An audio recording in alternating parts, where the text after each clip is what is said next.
Daniel Whitmore signed the divorce papers with a hand that did not shake, and across the polished conference table, his wife Vanessa smiled like a woman who had already won.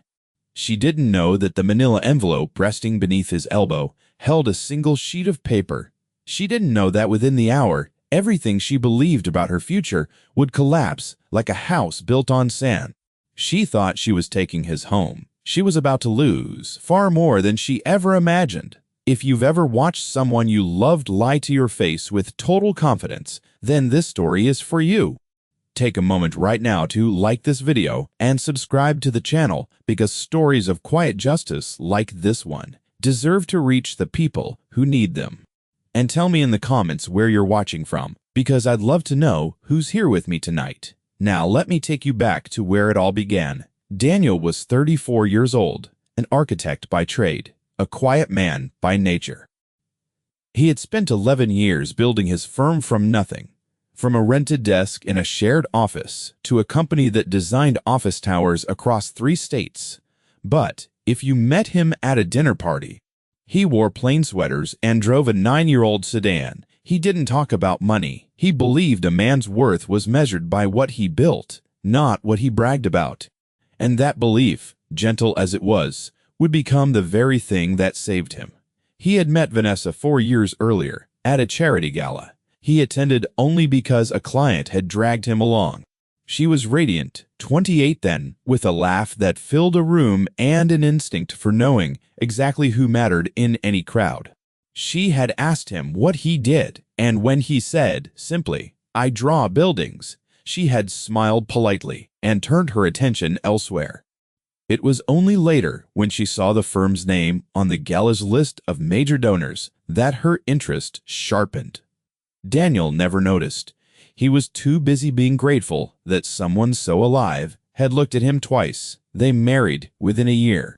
Daniel bought a house on Maple Ridge Drive, a 2-story colonial with a wide porch and a garden he tended himself on Sundays. He paid for it outright, every brick of it, with money he had earned before Vanessa ever entered his life. He put the deed in his name alone, not out of suspicion, but out of habit. It was the house he had dreamed of since he was a boy sketching floor plans in the margins of his school books. He never imagined it would one day become a battlefield. For the first 2 years, life was good, or so Daniel believed. He worked long hours, and Vanessa filled her days with lunches and salons and a circle of friends who measured each other by the labels on their handbags. He didn't mind. He liked coming home to a lit window and a warm meal. But slowly, a coldness crept in. Vanessa began to complain that he was boring, that he didn't understand her, that other husbands took their wives to Paris and Milan. Daniel would have taken her anywhere. She never asked. She only compared. Then, in the 3rd year of their marriage, Vanessa announced she was pregnant. Daniel wept when she told him. He had wanted children more than anything, had imagined a son or daughter he could teach to sketch, could carry on his shoulders through the garden he loved. He became gentler than ever, doting on Vanessa, driving her to every appointment, painting the smallest bedroom a soft yellow with his own hands. He didn't notice that Vanessa never once let him come into the room with her at the doctor's office. He didn't notice that she flinched when he pressed his ear to her belly. He was a man in love with an idea, and he saw only what he wished to see. The baby, a boy they named Oliver, was born on a rainy morning in October. Daniel held him and felt his whole life reorganize itself around this tiny wrinkled face. He didn't see that first day what a nurse would later remember seeing, that Vanessa had reached for her phone before she reached for her son. He didn't hear the whispered call she made from the hallway while he sat marveling at the miracle in his arms. He was happy, and his happiness made him blind. The cracks widened in the months after Oliver's birth. Vanessa grew distant, secretive with her phone. Quick to anger, she began staying out late, saying she needed time with friends. That motherhood was suffocating her. Daniel, exhausted from work and from the night feedings Vanessa refused to help with, tried to be patient. He told himself it was the strain of a new baby, that it would pass. He hired a nanny to ease the burden, a kind older woman named Rosa, who noticed more in 1 week than Daniel had noticed in a year. It was Rosa who became the quiet catalyst, though she never intended to be. One afternoon, folding laundry, she mentioned to Daniel that a man had come to the house 3 times that week while he was at work, a tall man in an expensive suit who called himself an old friend of Vanessa's. Rosa said it lightly, thinking nothing of it, but she watched Daniel's face still into something careful. He thanked her and said nothing more. But that evening, for the first time in his marriage, Daniel Whitmore began to truly look. He said nothing to Vanessa. He simply started paying attention, the way he paid attention to a flawed blueprint, calmly, thoroughly, without emotion clouding the work. He noticed the hotel charges buried in the joint account. He noticed that Oliver, now 8 months old, had dark eyes and olive skin that looked nothing like Daniel's pale features or Vanessa's fair coloring. He noticed the way Vanessa's face went white when a package arrived from a jeweler she claimed she'd never contacted, and still, he said nothing. He was an architect. He was. He knew that you do not tear down a structure until you understand exactly how it stands. 3 weeks later, Vanessa asked him for a divorce. She did it at the dinner table, over a meal Rosa had cooked, with Oliver asleep upstairs. She said she had outgrown him. She said she deserved a life he could never give her. And then, with a coldness that took even Daniel's breath away, she laid out her terms. She wanted the house on Maple Ridge Drive. She wanted full custody of Oliver and substantial child support. She wanted alimony, a sum so large it would have taken half of everything Daniel had built. "The baby is yours," she said, staring him down, "and a court will always side with the mother. You'll pay for Oliver until he's grown, and you'll do it from an apartment while I raise our son in this house. Fight me, and I'll bury you." Daniel set down his fork. He looked at the woman he had loved, and he felt the last of that love quietly close its eyes.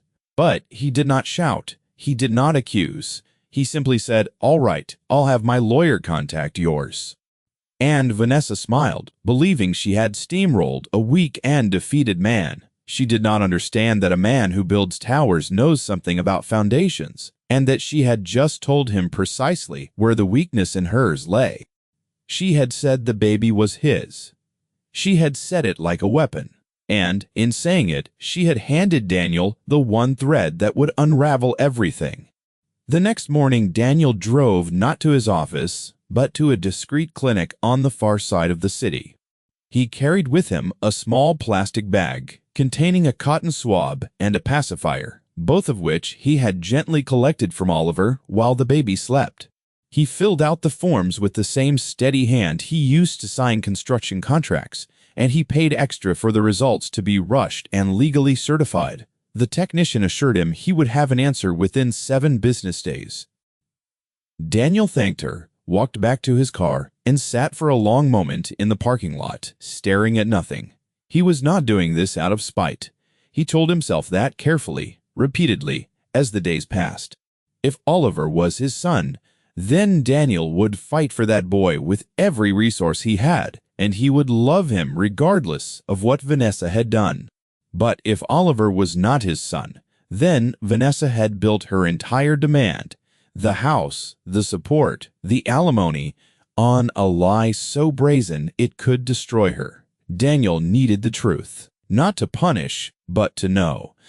Everything else would follow from that single, unshakable fact. In the meantime, he retained a divorce attorney, a sharp and unsentimental woman named Claire Donovan, who had built her reputation dismantling exactly these kinds of demands.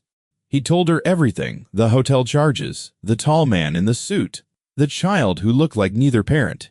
Claire listened without expression, then leaned back in her chair.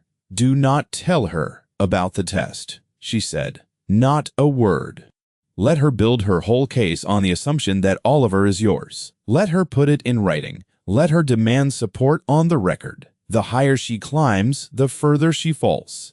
Daniel nodded. He understood scaffolding.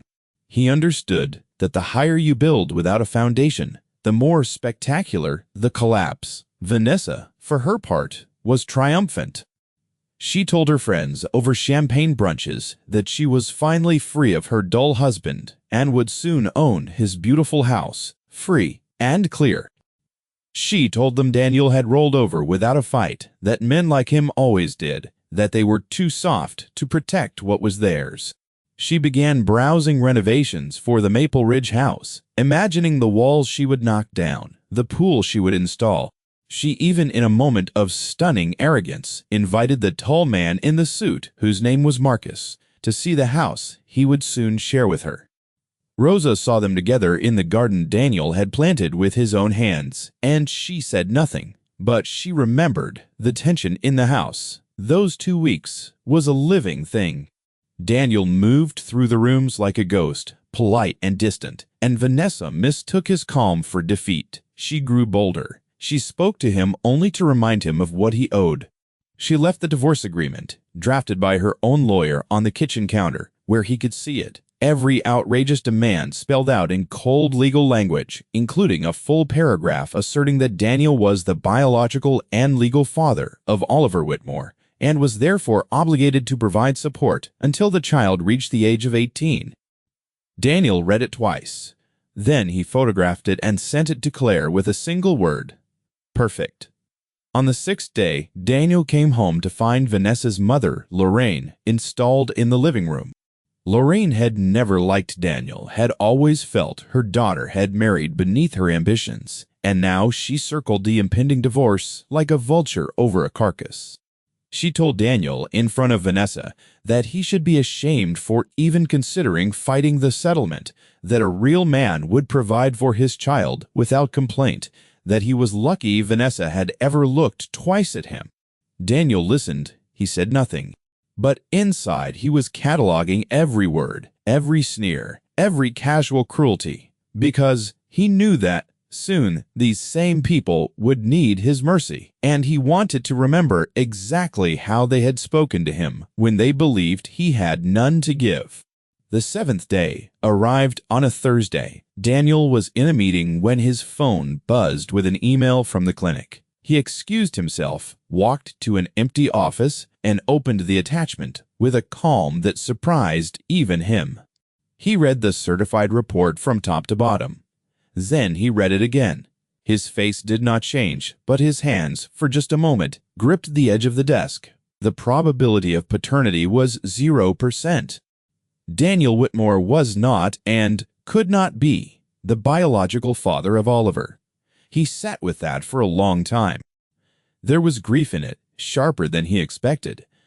Not for Vanessa, but for the little boy upstairs who had reached for him each morning, who had smiled at him with a trust that Daniel had returned with his whole heart. Oliver had done nothing wrong. Oliver was as much a victim of Vanessa's lie as Daniel was.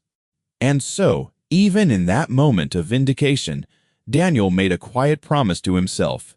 Whatever he did next, he would not do it in a way that harmed the child. His war was with Vanessa, not with a baby who could not choose his own mother. He forwarded the report to Claire. Her reply came within minutes. "This changes everything," she wrote. "Say nothing. Come to my office tomorrow. We do this properly." Daniel closed his laptop, walked back into his meeting, and finished reviewing the blueprints as though the ground beneath his entire life had not just shifted. That was the kind of man he was. He absorbed the earthquake and kept building. The final settlement meeting was scheduled for the following week in the glass-walled conference room of Vanessa's lawyer's firm downtown. Vanessa arrived in a designer suit, flanked by her attorney and, astonishingly, by Lorraine, who insisted on being present to witness her daughter's victory. Marcus waited in a car in the parking garage, close enough to celebrate the moment the papers were signed.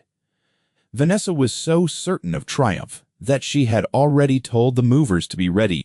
She believed Daniel would sign, weep, and disappear from her life, leaving her the house, the money, and the freedom she felt she had earned. Daniel arrived alone, carrying nothing but a slim leather portfolio and the manila envelope. Claire had chosen not to accompany him into the room at first, waiting, instead, in an adjoining office, a decision that would prove devastating in its timing. He sat down across from Vanessa, folded his hands, and let the silence stretch.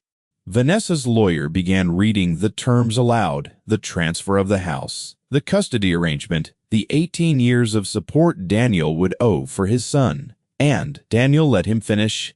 He let every word land. He let Vanessa smile. Then he spoke, quietly, the way he always did. "Before I sign anything," he said, "I want to make sure we all agree on the facts. The agreement states that I am the biological father of Oliver, and that on that basis I owe support until he turns 18. Is that correct? Is that the foundation of everything we're discussing here today?" Vanessa laughed, a bright, contemptuous sound. "Of course, you're his father, Daniel. Don't be pathetic. Are you really going to sit here and deny your own son to save a few dollars?" Lorraine scoffed and muttered something about weak men. The lawyer nodded and said, for the record, that paternity was stipulated and undisputed. Daniel nodded slowly. He reached into the manila envelope and drew out a single sheet of paper, the certified DNA report, and slid it across the polished table until it rested precisely in front of Vanessa.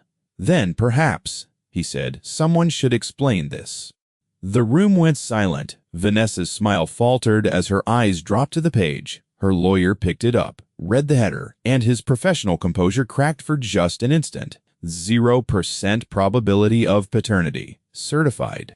Legally admissible. Dated a week prior. Vanessa's face drained of color so fast that Lorraine reached out to steady her. "This is fake," Vanessa said, but her voice had lost all its steel. "You faked this. You." Daniel simply slid a second document across the table, the clinic's certification and chain of custody documentation. Everything Claire had insisted upon precisely so that no one could ever claim the result was fraudulent. "It's not fake," Daniel said. "It's the truth. I've known for a week. I've known while you invited your friends to brunch to celebrate taking my house. I've known while your mother sat in my living room and told me a real man provides for his child. I've known while you looked me in the eye at my own dinner table and used a child, an innocent child, as a weapon to take everything I've built." He wasn't shouting. That was the terrible thing. His voice was as level as a foundation stone. "So let's talk about the facts, Vanessa, the real ones."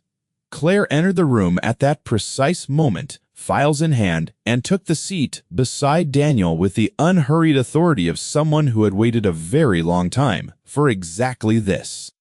She addressed Vanessa's lawyer directly. "My client owes your client nothing.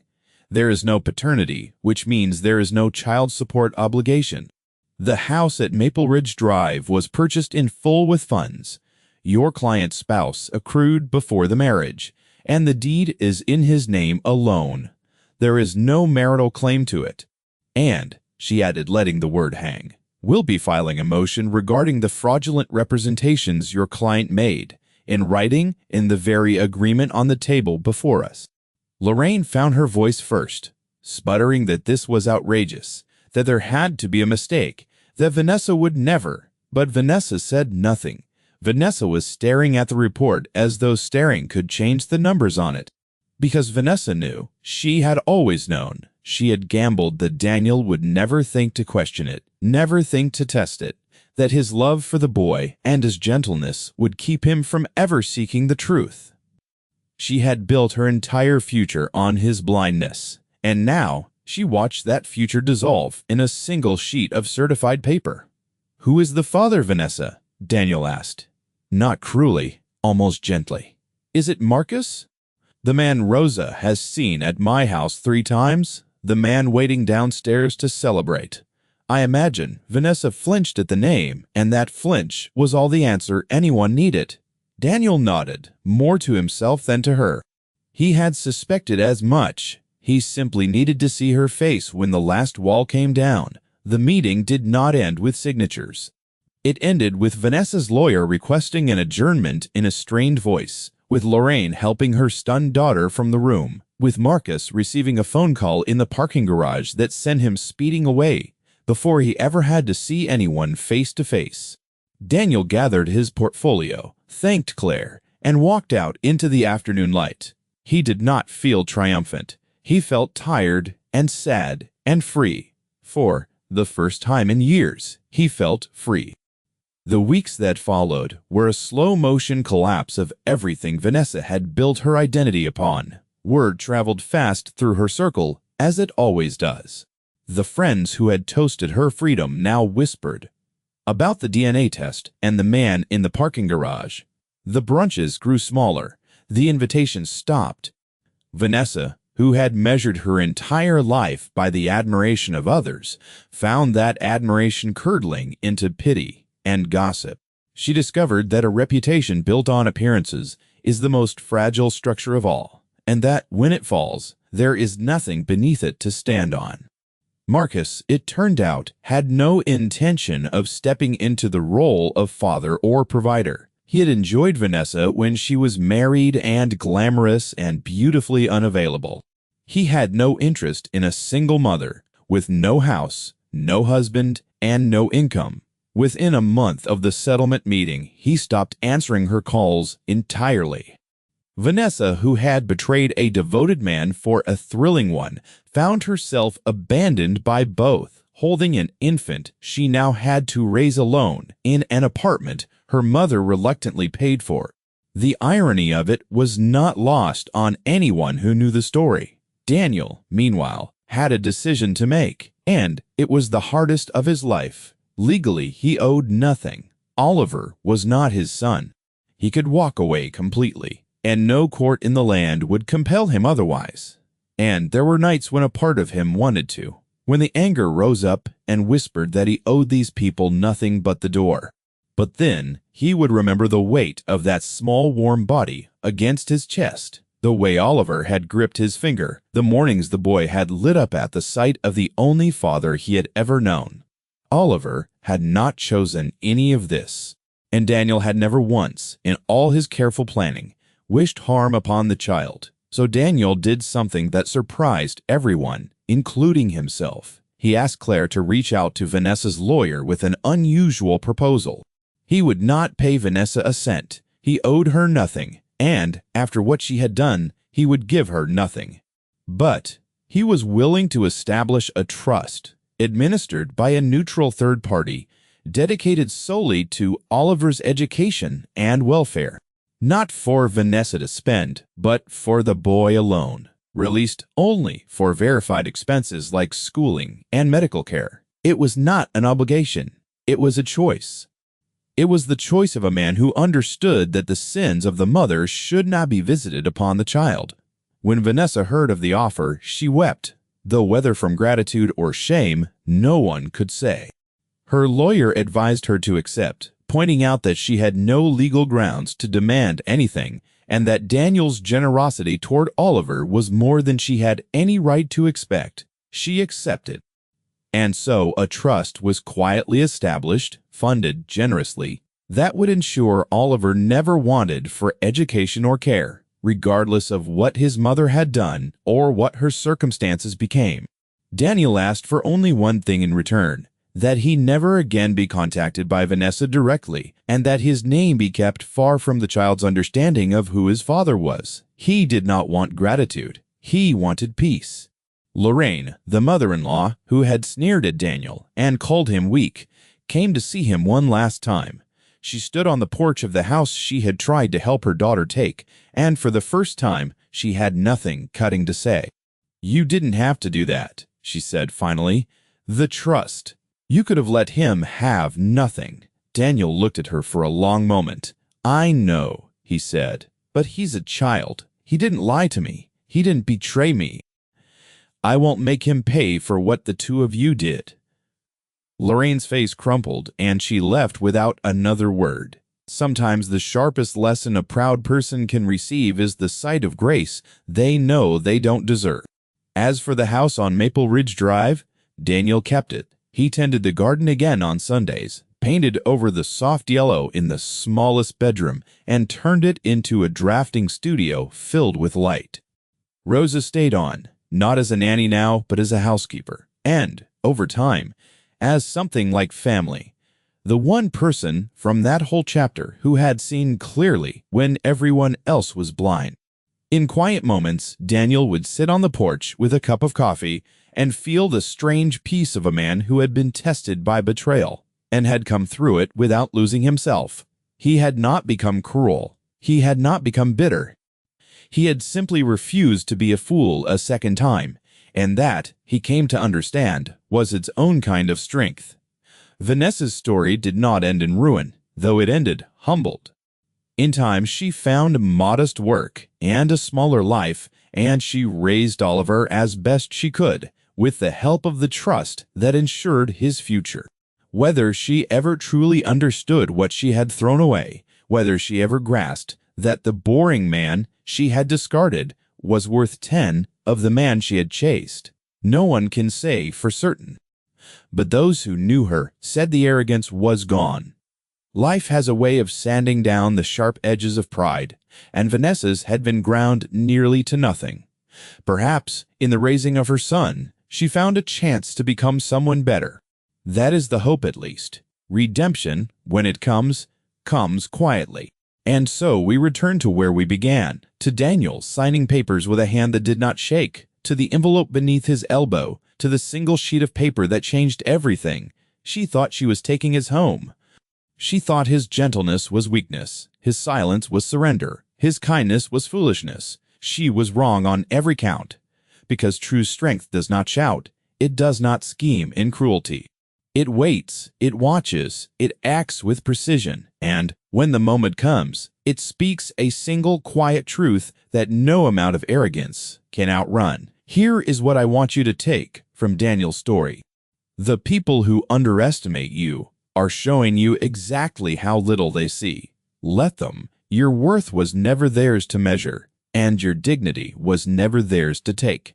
When someone shows you who they are, believe them the first time, but do not lower yourself to match their cruelty. Daniel could have destroyed Vanessa completely and walked away clean. Instead, he protected an innocent child and chose grace over vengeance, and, in doing so, he proved that the man Vanessa called weak was stronger than she could ever comprehend. Real power is the ability to harm and the choice not to. So, let me ask you this. If you were Daniel, could you have done what he did, protecting a child who wasn't yours, choosing mercy over revenge, or would justice have demanded something harsher? There is no wrong answer, and I truly want to hear yours. So tell me in the comments below. If this story moved you, please take a second to like this video and subscribe to the channel, because there are so many more stories of quiet strength and hard-won justice waiting to be told. Thank you for spending this time with me tonight. Take care of yourself, hold on to your dignity, no matter who tries to take it, and I will see you in the very next story.